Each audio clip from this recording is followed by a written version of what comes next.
கல்வி மறுசீரமைப்புக்கு புதிய பொறிமுறை, ஜனாதிபதி வெளியிட்ட அறிவிப்பு. யாழில் இன்று இடம்பெற்ற கோர விபத்து, அரச உத்தியோகஸ்தர்களுக்கு நேர்ந்த கதி.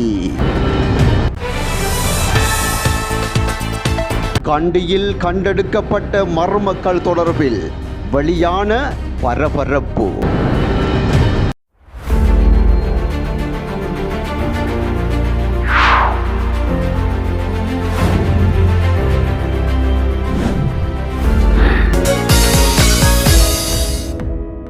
கல்வி மறுசீரமைப்புகளை மேற்கொள்ளும் போது பல்கலைக்கழக விரிவுரையாளர்கள் உள்ளிட்ட நிபுணர்களை கொண்ட பொறிமுறை நிறுவப்படும் என ஜனாதிபதி அனுரகுமார திசாநாயக்க தெரிவித்துள்ளார். பல்கலைக்கழக ஆசிரியர் சங்க சம்மேளனத்துடன் நேற்று முற்பகல் ஜனாதிபதி அலுவலகத்தில் நடைபெற்ற கலந்துரையாடலின் போதே ஜனாதிபதி இதனை குறிப்பிட்டுள்ளார். தற்போதுள்ள சட்டத்திட்டங்கள் மற்றும் விதிமுறைகளின்படி தேசிய கல்வி நிர்வாகத்தை அடிப்படையாக கொண்ட சட்டமைப்பின் மூலம் கல்வி மறுசீரமைப்புகளை செயல்படுத்துவதில் எழுந்துள்ள சிக்கல்களை பல்கலைக்கழக விரிவுரையாளர்கள் இங்கு எடுத்து காட்டினர். கல்வி மறுசீரமைப்புகளில் எழுந்துள்ள பிரச்சனைகளை தீர்க்க ஜனாதிபதி தலைமையிலான அரசு எடுத்த முடிவை பாராட்டுவதாகவும் அதற்காக தமது ஆதரவுகளை வழங்க தயாராக இருப்பதாகவும் பல்கலைக்கழக விரிவுரையாளர் மேலும் தெரிவித்திருந்தார்.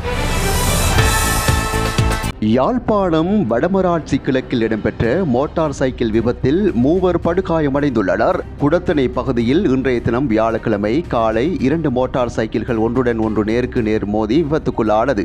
அதில் ஒரு மோட்டார் சைக்கிளில் பயணித்த மருதங்கணி பிரதேச செயலக கணக்காளரும் சக உத்தியோகஸ்தரும் பயணித்துள்ளனர். மற்றைய மோட்டார் சைக்கிளில் மற்றொரு நபருமாக 3 படுகாயமடைந்துள்ளனர். இந்த நிலையில் விபத்து மீட்கப்பட்டு பருத்தித்துறை ஆதார வைத்தியசாலையில் சிகிச்சைக்காக அனுமதிக்கப்பட்டுள்ளனர். மேலும் விபத்து தொடர்பிலான விசாரணைகள் போலீசார் முன்னெடுத்து வருகின்றனர். கண்டி கலஹா பகுதியிலுள்ள கோவிலுக்கு அருகில் கண்டெடுக்கப்பட்ட மர்மக்கல் சந்தை மதிப்பில்லாத சாதாரண லேப்ரட்டோரைட் வகையைச் சேர்ந்தவை என தேசிய இரத்தினக்கல் மற்றும் தங்க ஆபரண அதிகார சபை உறுதிப்படுத்தியுள்ளது. இந்த கல் தொடர்பான பரிசோதனைகளை மேற்கொண்ட அதிகாரிகள் இது உயர்தர வணிக அல்லது சந்தை மதிப்பை கொண்டிருக்கவில்லை என குறிப்பிட்டுள்ளனர்.